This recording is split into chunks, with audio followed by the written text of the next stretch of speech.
going on, everyone? Welcome back to Tailosive Tech. We've got some pretty exciting news to share with you about the rumors surrounding AirPods Pro 2, and yes, you read that title correctly. It looks like we're finally getting a USB-C charging case option. As a huge fan of the USB-C ecosystem, I can't tell you how excited I am by this, so let's dive into the details.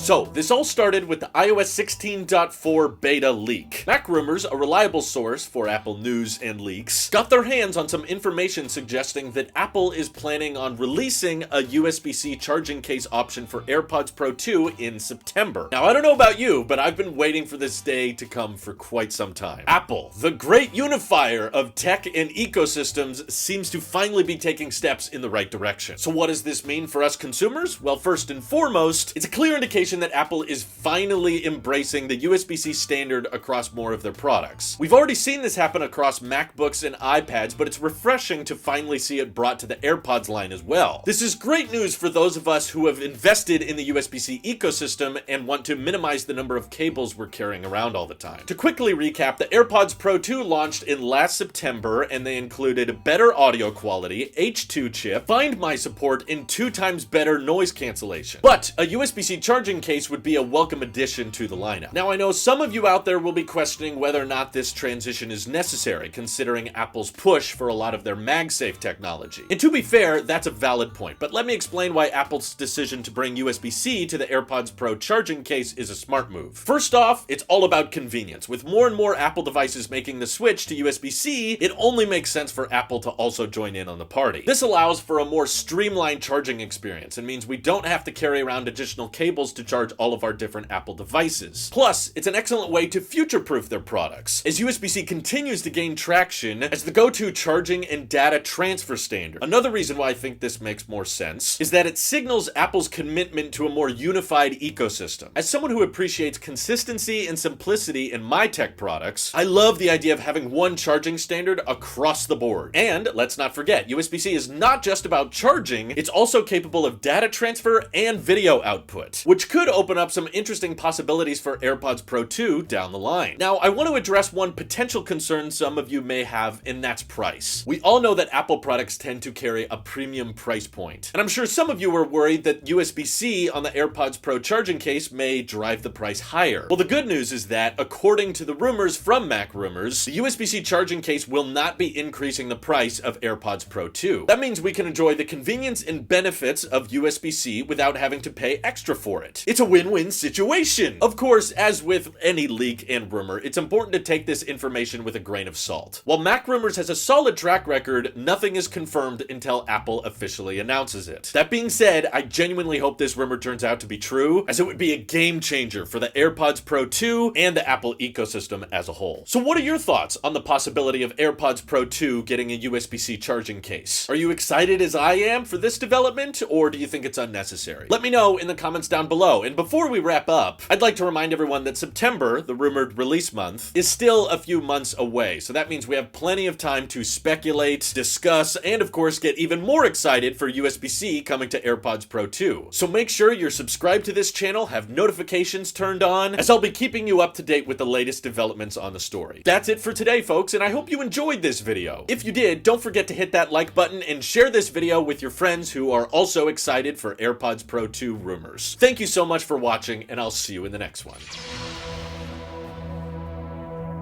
Hey.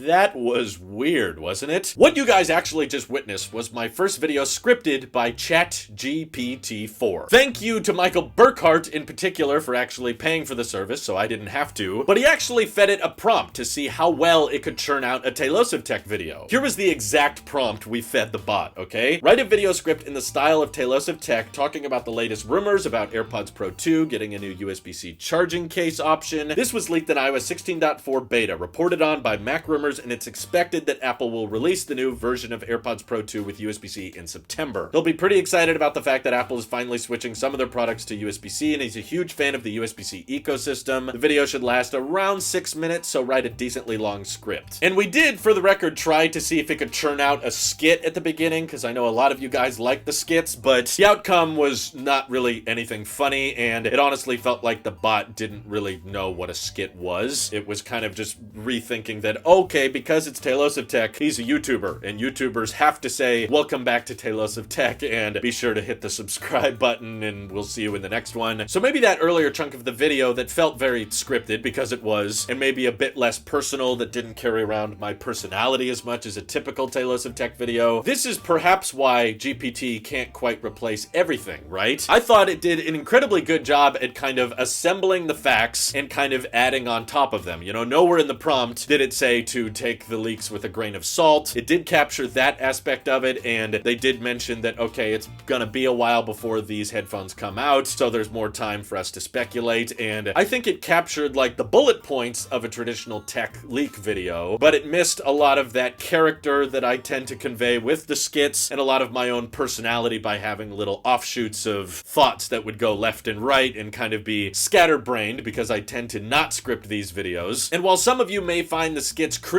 that cringe is really what GPT can't quite capture just right. If you're focusing more on your channel just having, I don't know, really good visuals, really good B-roll, but your main focus is not to add in whether it be cringe, whether it be comedy, whether it be opinion or personality, but your goal is just to focus on, here's the facts, here's what the news is saying, let's repeat the news very aesthetically pleasing way, that's where the bots like GPT4, and in the future I'm sure there will be more advanced algorithms, that's where they might be able to start overtaking you and actually crank out videos faster than you can. You know, I'm still helping the bot out a lot because I'm recording this video and editing it, but there's already been some developments when it comes to AI text to video, and we've already seen what deepfake technology can do, and you can even recreate people's voices if you have enough audio samples from them. Everyone knows how many audio samples I've given the internet between multiple 2-hour live streams a week, usually hour-and-a-half long podcasts per week, and of course 10 to 15 minute tech videos 4 to 5 times a week. So I'm sure with time this algorithm will get more sophisticated and better at replicating me, but I think it's the skits, it's kind of the comedy element, which is kind of that salt, it's that spicing that goes on top of the meal that makes it unique and makes it original. So that's why I'm not too worried about AI replacing me just yet, but maybe if you guys are interested in this approach, we can come back to it once a year, or maybe a couple times a year, just to see if more advanced algorithms are able to replace me as a content creator, because I'm not very good at this, so maybe the bots will get better. How do you guys think the bot did? Let me know down in the comments below, and thank you to everybody supporting this channel directly. It seriously helps us out a ton, as does just watching these videos. This is your Alp Shape here. I'll see you in the next one.